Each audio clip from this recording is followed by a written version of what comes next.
बिस्मिल्लाहिर्रहमानिर्रहीम।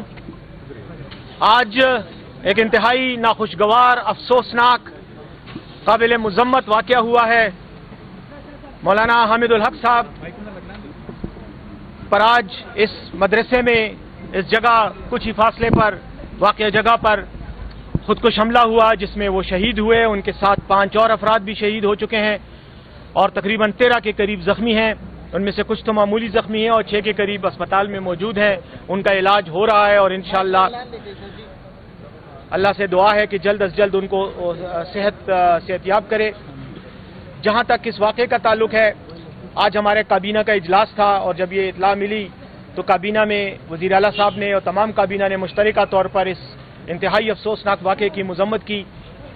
हमने शुहदा के दर्जात की बुलंदी के लिए और ज़ख्मियों की सेहतयाबी के लिए भी दुआ की और इस अज़म का इजहार वज़ीर आला साहब ने किया कि जिसने भी यह कार्रवाई की है, ये मज़मूम हरकत की है, उसको किसी सूरत भी छोड़ा नहीं जाएगा। तफ्तीश और तहकीक शुरू हो चुकी है। तमाम तहकीकाती इदारों को वज़ीर आला साहब की तरफ से सख्त हिदायत हैं कि फौरी तौर पर, प्रायोरिटी पर, तरजीही बुनियादों पर इसका पता लगाएं, तफ्तीश करें और जो भी मुलविस पाया गया उसको इंशाअल्लाह कानून के कटहरे में लाया जाएगा और उसके साथ हिसाब किया जाएगा। मैं ये समझता हूँ कि हमारे लिए ये एक ऐसा वाक़या है कि जिसको हम कई बार माजी में भी भुगत चुके हैं। ऐसी शहादतें हो चुकी हैं। हमारे सरकर्दा लोगों को टारगेट किया जाता है और टारगेट करने का जो मकसद होता है वो बुनियादी तौर पर इस मुल्क में और ख़ास तौर पर इस सूबे में इंतशार पैदा करना, यहाँ पर गैर यकीनी की सूरत हाल पैदा करना और ये तासुर देना कि ये मुल्क शायद दहशतगर्दों के निशाने पर है और शायद दहशतगर्दों का मुकाबला नहीं कर पा रहा। मैं ये समझता हूँ कि आज हम ऊपर बैठकर जहाँ हमने फातिहा भी पढ़ी, दुआ भी की और हमने बात भी की, तमाम जो मौलाना हामिदुल हक साहब के साथ उनके दोस्त और शुरका थे, रुफका थे, वहाँ पर हमने इसी अज़म का इआदा किया कि इन दहशतगर्दों का मुकाबला इत्तेहाद, इत्तेफाक की कुव्वत से होगा और ना इनसे हमें खौफ है, ना इनसे हमें डर है। इंशाअल्लाह अगर ये जंग इन्होंने शुरू की है तो इस जंग को मंतकी इंजाम तक इंशाअल्लाह पाकिस्तान पहुंचाएगा। पाकिस्तान की फौज, पाकिस्तान की तमाम सिक्योरिटी इदारे इस जंग में कौम की तरफ से अपने सीने हाजिर किए हुए कुर्बानियां दे रहे हैं। इसमें अवाम की जानें भी जा रही हैं, शहादतें हो रही हैं, अवाम ने भी कुर्बानियां दी हैं। 80,000 के करीब हम अब तक शुहदा दे चुके हैं, लेकिन उसके बावजूद कौम के अज़म में एक रत्ती बराबर भी फर्क नहीं आया। इंशाअल्लाह ये अज़म इसी तरह रहेगा। मौलाना हामिदुल हक साहब की शहादत हमारे लिए दुख का मकाम ज़रूर है, दुख की बात है, गम की बात है, लेकिन ये हमारे हौसलों को पस्त नहीं कर सकती। ऐसी हरकतें और ऐसी मज़मूम जो हरकत हैं उनके नतीजे में हमारे जज्बा और कौम पर, इस्लाम पर, अल्लाह पर हमारा एतक़ाद मज़ीद मजबूत करती है और इंशाअल्लाह मैं ये वादा करता हूँ पूरी कौम से कि इन दहशतगर्दों के खिलाफ हम जंग जारी रखेंगे और आखिर दम तक इनके खिलाफ लड़ते रहेंगे इंशाअल्लाह। ये बताएं कि अमन की बातें हो रही हैं अफगानिस्तान के साथ, ये जो वाक़यात हो रही हैं तो ये उससे डायलॉग पर असरअंदाज होंगे या नहीं? क्योंकि ये भी मैं स्टेक होल्डर के साथ मेम्बरान भी किया, मुलाकात भी की, तो ये अमन की इन बातों पर असरअंदाज होंगे कि नहीं? इस तरह के वाक़यात, ऐसे वाक़यात जैसे मैंने कहा कभी भी अमन के लिए जारी कोशिशों पर किसी सूरत में भी मनफी असरात मुरतब नहीं कर सकते।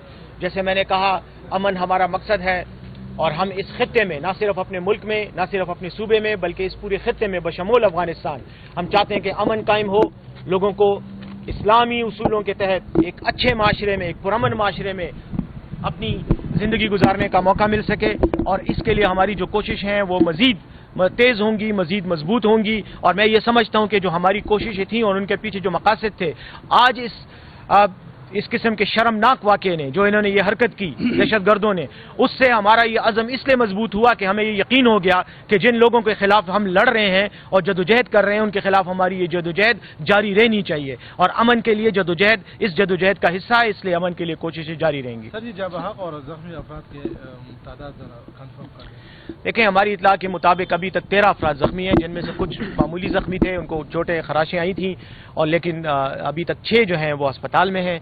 اور ہم ابھی یہاں سے ان کی عیادت کرنے جا رہے ہیں اور 5 کی مولانا حامد الحق صاحب کے علاوہ جو ہے شہادت کی اطلاع ہے.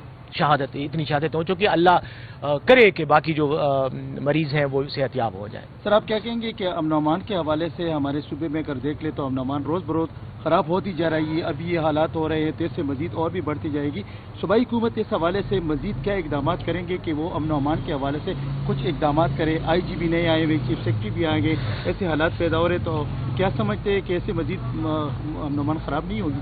نہیں دیکھیں، امن و امان کا ایک چیلنج تو ہے، اس میں تو کوئی شک نہیں ہے کہ یہاں پر انتہا پسند گروپ، دہشت گرد گروپ مختلف قسم کی کارروائیوں میں اور سرگرمیوں میں ملوث ہیں، اور یہ جو آج کا واقعہ ہے یہ اسی کی عکاسی کرتا ہے کہ ان کی موجودگی اور ان کی کارروائیاں، مذموم کارروائیاں اس ملک میں، اس خطے میں ہو رہی ہیں.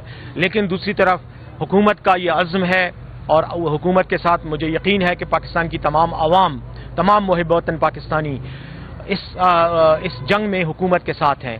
اور اس کی وجہ یہ ہے کہ ہر روز آپ دیکھتے ہیں قربانیاں بھی دی جا رہی ہیں. حکومتی اہلکار، پولیس اہلکار، سیکیورٹی اداروں کے اہلکار، فوج کے اہلکار سب قربانیاں بھی دے رہے ہیں، شہید بھی ہو رہے ہیں، زخمی بھی ہو رہے ہیں. ہم نے تو جنگ نہیں روکی، جنگ ہم نہیں لڑ رہے، جنگ ہمارے اوپر مسلط کی گئی ہے، ہم اس کا جواب دے رہے ہیں. لیکن وہ جواب دینے میں ہم نے کبھی بھی سستی کا مظاہرہ نہیں کیا، کبھی بھی ہم نے بزدلی یا خوف کا مظاہرہ نہیں کیا. ہمارے جوان بہادری کے ساتھ شہادتیں دے رہے ہیں، قربانیاں دے رہے ہیں، لڑ رہے ہیں. اور یہی وجہ ہے کہ ان دہشت گردوں کو اتنی سپیس اور اتنا موقع نہیں مل رہا. یہ اس طرح کے چھوٹے موٹے موقع پا کر کہیں ایک آدھ حملہ کر جاتے ہیں، لیکن اس کا مطلب یہی ہے کہ ہمارا ہاتھ بھاری ہے، ہم ان کے خلاف لڑ رہے ہیں اور انشاءاللہ یہ لڑائی جاری رہے گی. اور یہ اسی طرح کونوں خدروں میں چھپ کر کبھی نہ کبھی کوئی وار کریں گے، لیکن انشاءاللہ ان کا قلع کما کرنا یہ ہمارا مقصد بھی ہے اور انشاءاللہ کما ہو کر رہے گا.